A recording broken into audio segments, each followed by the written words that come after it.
In this video, I'm going to show you how you change your rear wiper blade in your Grand Jeep Cherokee Laredo. What you have to do is you have to lift this cover up to lift the wiper off. So you lift that up. That gives you enough room to lift this plate. Then you just have to use your hand over here. It's a little stiff, but you have to just pop it off and then lift up.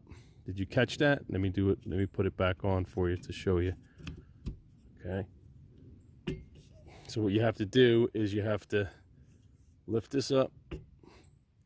All right, it's a little hard at first, and then you pull that off, and then you replace your blade. Okay, hold on. Okay, this is the new wiper.